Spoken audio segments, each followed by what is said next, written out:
नमस्कार साथियों, आज हम पढ़ेंगे आचार्य रामचंद्र शुक्ल की बुक हिंदी साहित्य का इतिहास, प्रकरण 1 का सामान्य परिचय।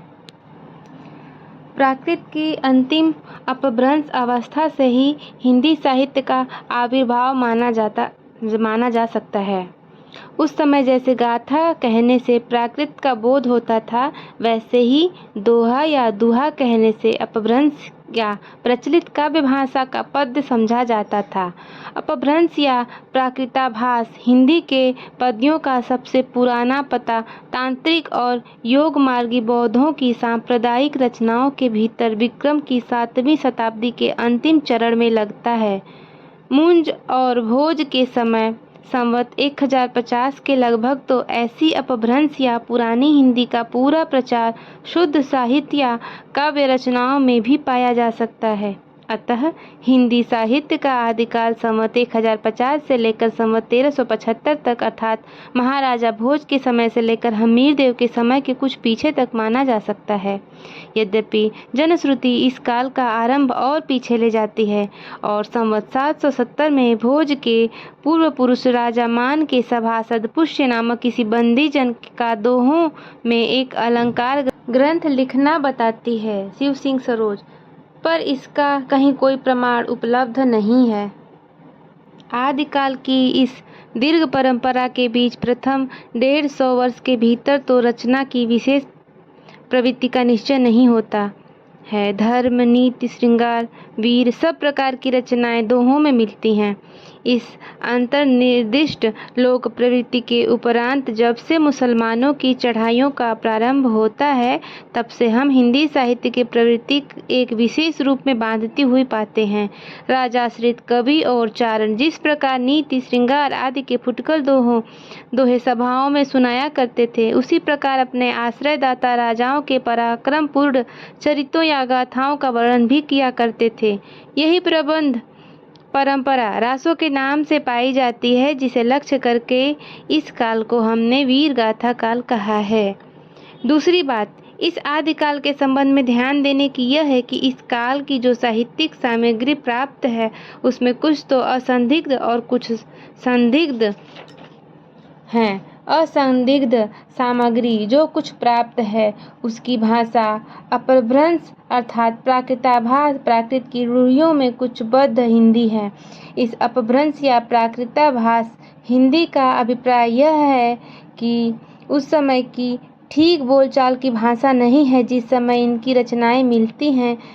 यह उस समय के कवियों की भाषा है। कवियों ने काव्य परंपरा के अनुसार साहित्यिक प्राकृत के कुछ पुराने शब्द तो लिए ही हैं, जैसे पीछे की हिंदी में तत्सम संस्कृत शब्द लिए जाने लगे।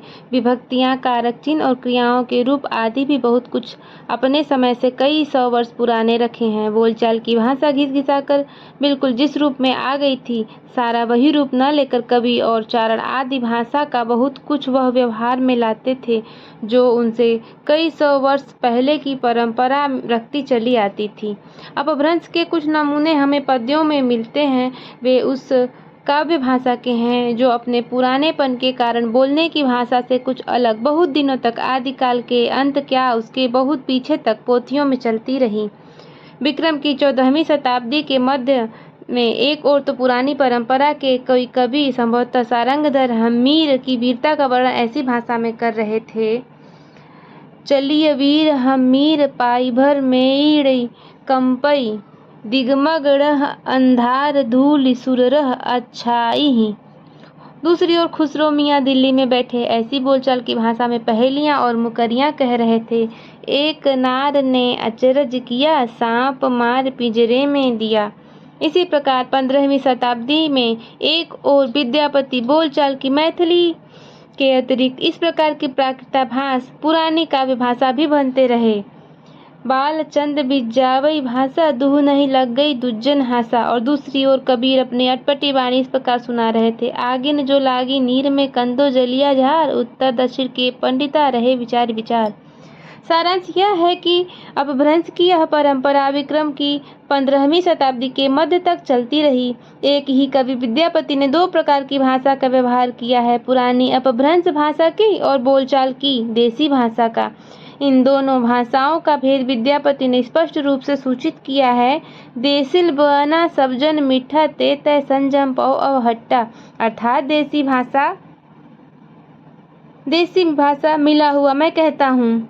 विद्यापति ने अपभ्रंश से भिन्न प्रचलित बोलचाल की भाषा को देसी भाषा कहा है। अतः हम भी इसी प्रकरण में इसी अर्थ में इस शब्द का प्रयोग कहीं कहीं आवश्यकता अनुसार करेंगे। इस आदिकाल के प्रकरण में पहले हम अपभ्रंश की रचनाओं का संक्षिप्त उल्लेख करके तब देसी भाषा की रचनाओं का वर्णन करेंगे। अभी हमने प्रकरण 1 का सामान्य परिचय पढ़ा। आगे हम प्रकरण 2 के सामान्य परिचय के बारे में पढ़ेंगे। उम्मीद है आपको ये अच्छा लगा होगा।